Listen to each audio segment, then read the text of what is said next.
जय माता दी। आप सभी भक्तजनों की नवरात्रियां खूब सफल जा रही होंगी, यही मैं प्रार्थना करती हूँ। आप सभी के जीवन में इन नवरात्रियों में खूब खुशियां आए। परंतु आप सभी के मन में बहुत प्रश्न आ रहे होंगे कि इस बार दुर्गा विसर्जन गुरुवार को करना ठीक रहेगा या नहीं, क्योंकि बेटी को गुरुवार को विदा नहीं किया जाता है। तो हमें क्या करना चाहिए? कलश के ऊपर रखे नारियल का, जल का, दीपक का और समस्त चीजों का विसर्जन कब कैसे करें, सामग्री के विसर्जन के साथ साथ नवरात्रि व्रत कैसे पारणा करना है, व्रत पारण क्या खाकर आपको खोलना है, पूरा ध्यान से सुनिएगा। छोटा सा वीडियो परंतु आपके लिए बहुत काम का यह रहने वाला है। आप सभी ध्यान से सुनिएगा। जितना आवश्यक है व्रत करना उतना ही आवश्यक है व्रत पारण करना, तभी आपका जीवन सफल होता है। नहीं तो आपके व्रत उपवास खंडित होने में भी समय नहीं लगता है। तो ध्यान से सुनिएगा और अंत तक बने रहिएगा। कभी भी आप सभी को इस बात का ध्यान रखना है कि अष्टमी को अगर आप कन्या पूजन कर चुके हैं या नवमी को कन्या पूजन कर चुके हैं तो उस दिन आपको व्रत अपना नहीं खोलना है। अपना जो प्रसाद है उसे सुरक्षित रख लेना है। व्रत खोलते समय ही आप प्रसाद जो नमक वाला है या जिस स्वरूप में आप व्रत करते हैं आप उसे थोड़ा सा ग्रहण कर लीजिएगा। अगर आप अष्टमी नवमी के दिन व्रत को खोल लेते हैं तो खंडित सा माना जाता है, क्योंकि शास्त्रों में लिखा गया है कि नवरात्रि और 9 दिन का यह अनुष्ठान होता है तो हमेशा व्रत दशमी को अर्थात दशहरे को ही खोला जाता है। तो दशहरा इस बार 2 अक्टूबर 2025 को है और व्रत खोलने का समय जो रहेगा वह नवरात्रि के दिन 2 अक्टूबर के दिन अर्थात दशमी तिथि पर, पारण और दुर्गा विसर्जन 2 अक्टूबर प्रातःकाल 7:27 से 9:12 के आसपास हो रहा है। तो इसी शुभ समय में आप अपने व्रत को खोलिएगा।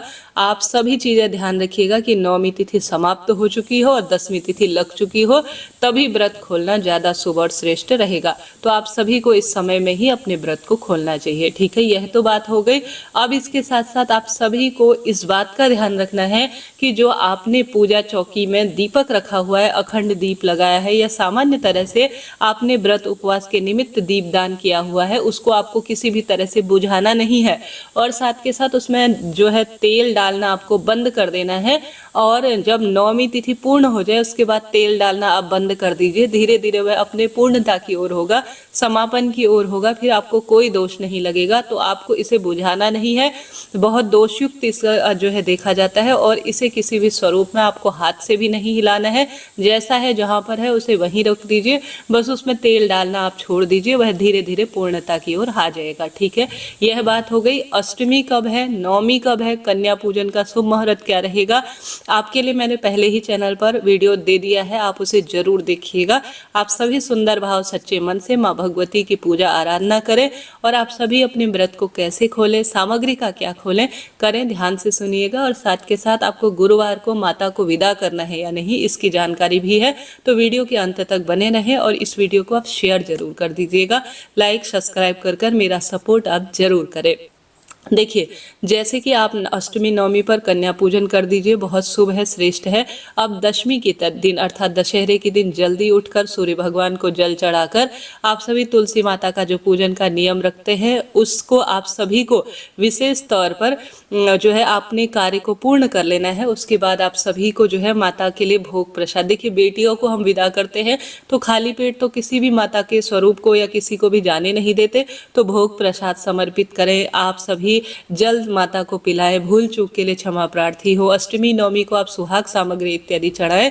उसके बाद हे माता आपका धन्यवाद, अपनी छत्र छाया मेरे परिवार पर बनाए रखना, यह प्रार्थना करते हुए आप सभी को जो है अपने हाथ जोड़ लेने हैं। अब प्रश्न आता है दीदी कलश पर रखे हुए नारियल का हमें क्या करना चाहिए।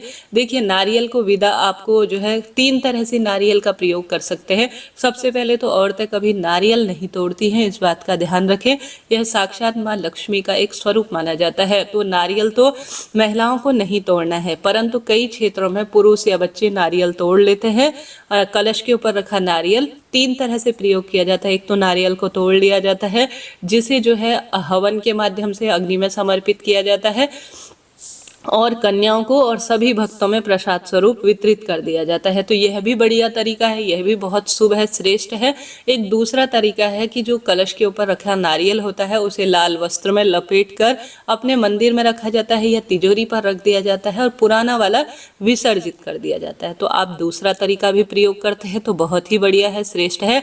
एक तीसरा तरीका है कि इसे घर के दरवाजे पर या दुकान स्थल पर नए साल के सुंदर स्वरूप में जो है नई ऊर्जा के रूप रूप में रखा जाता है लाल वस्त्र में बांधकर और पुनः ना विसर्जित किया जाता है। सबकी अपनी क्षमता, शक्ति, सामर्थ्य है। तो 3 तरह से आप नारियल के ऊपर जो सामग्री है उसका प्रयोग कर सकते हैं। और जो कलश के ऊपर चावल है उसे आप चींटी, चिड़िया, कबूतर को दे दीजिए। कलश के अंदर जो जल रखा हुआ है उसे घर में छिड़काव कर दीजिए। और साथ के साथ आपने कलश के अंदर 1 रुपये का सिक्का, हल्दी की गांठ और यह सभी चीज़ें रखी हुई है, उसे भी एक छोटे लाल वस्त्र में अपनी तिजोरी पर रख दीजिए। जो आपने अष्टदल, नवग्रह, षोडश मातृका बनाए हुए हैं उसे आप सभी अपने घर की तिजोरी में, और अन्न धन के भंडार भरे रहे, माँ का आशीर्वाद है इस स्वरूप में, थोड़ा अपने भंडार गृह में रख लीजिए और बाकी का आप चींटी, चिड़िया, कबूतर के लिए दान में दे दीजिएगा। ठीक है, यह आपको ध्यान रखना है।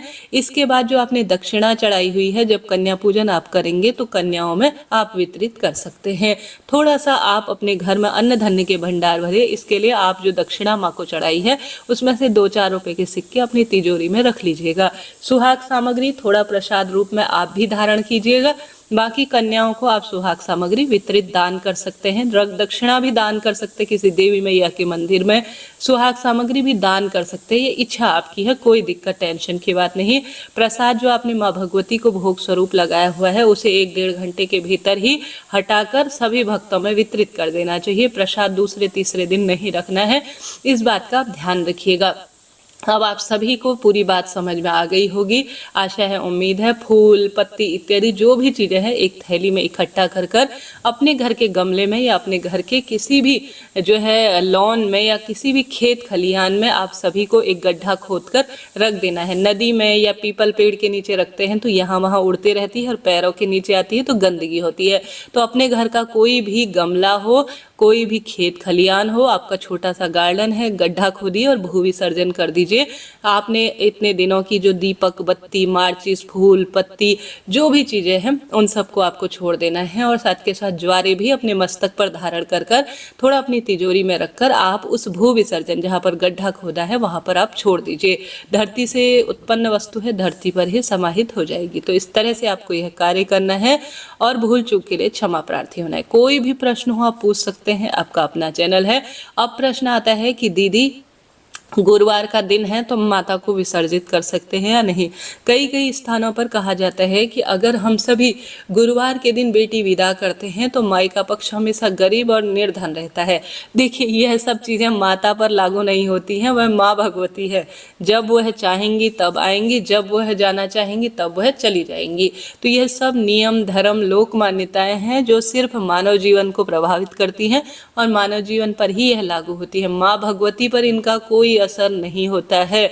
तो आप सभी गुरुवार का यहाँ पर कोई भी दोष नहीं अपने ऊपर लेंगे, क्योंकि दुर्गा विसर्जन कहा गया है बड़े बड़े पंडालों में दुर्गा माता विराजित होंगी तो वह 2 अक्टूबर के दिन ही विदा होंगी। आप सभी जो है कैसे कैसे नियम इंस्टाग्राम, यूट्यूब में मैं देखती हूँ, समझती हूँ, मनगढ़ंत बातें हैं। जो चीज़ें पहले से निर्धारित है, वर्षों से दुर्गा विसर्जन जो है, दुर्गा जो विसर्जन होता है, दशहरा होता है, वह जो है विशेष तिथि पर ही हो जाता है। वह उसमें कोई बार का दोष नहीं है। बार तो कोई सा भी पड़ सकता है, बुधवार पड़ सकता है, गुरुवार पड़ सकता है, शुक्रवार पड़ सकता है, परंतु उस दिन तिथि की महत्वता है, अर्थात दशहरे की महत्वता है और दशहरा दुर्गा विसर्जन के रूप में जाना जाता है। तो आप समझ गए होंगे मैं क्या कहना चाहती हूँ। तो यहाँ पर गुरुवार की कोई महत्वता नहीं है, यहाँ पर महत्वता है आज के त्योहार की। जिस त्योहार पर जो काम होना है वह तो निश्चित रूप से होना ही है, तो इसमें बार का कोई औचित्य है ही नहीं। तो जो ये भ्रांतियां फैलाई जा रही है ना कि गुरुवार के दिन बेटियों को विदा नहीं करना, ये मानव जीवन पर सीधे होती है। माता जो है बेटी स्वरूप नहीं है, वह बेटी भी है, वह मातृ स्वरूप भी है, वह रक्षक स्वरूप भी है और वह देवी स्वरूप तो है ही।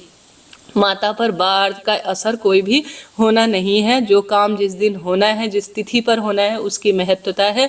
वह शास्त्रों में बहुत सदियों से बनाई गई चीज़ें हैं। बाढ़ तो आते जाते रहते हैं, अगले हफ्ते आ जाएंगे, उस नियम का हम पालन करेंगे, परंतु माता रानी का जो दशहरा वह साल भर में एक बार ही आता है और दशहरे पर ही दुर्गा पंडाल घर घर से माता विदा होंगी। तो आप भी इसी विधि से कीजिएगा।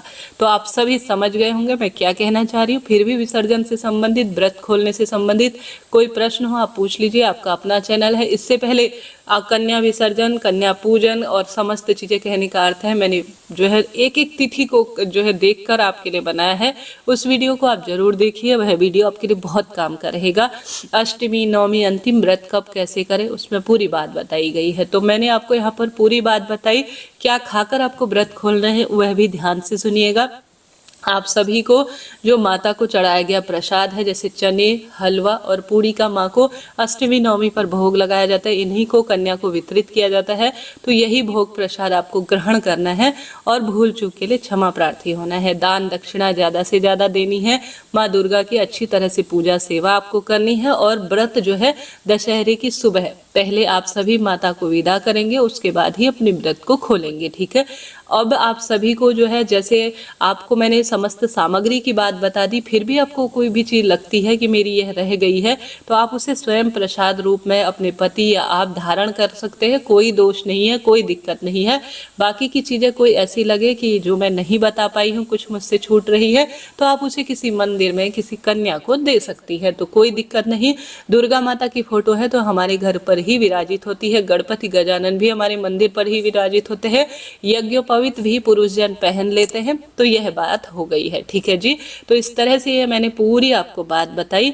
और जब आप माता को विदा करेंगे, उस स्थान पर जब चौकी इत्यादि सब हटा लेंगे, तो एक छोटा सा जो दीपक पहले से जलता आ रहा है, माता की ऊर्जाएं उस स्थान पर होती है, तुरंत झाड़ू पोछा उस स्थान पर ना करें। इस बात का भी आप ध्यान रखें। ये नहीं कि उसी समय वहां पर से आपने पोछा लगा दिया, उसी समय झाड़ू लगा दिया, ऐसा ठीक नहीं है, ठीक है जी। तो यह बात हो गई। आशा उम्मीद है आप समझ गए होंगे। कोई प्रश्न हो, आपका अपना चैनल है, सब प्रश्नों का उत्तर आप पाएंगे, तो आप जो है पूछ सकते हैं। राधे राधे।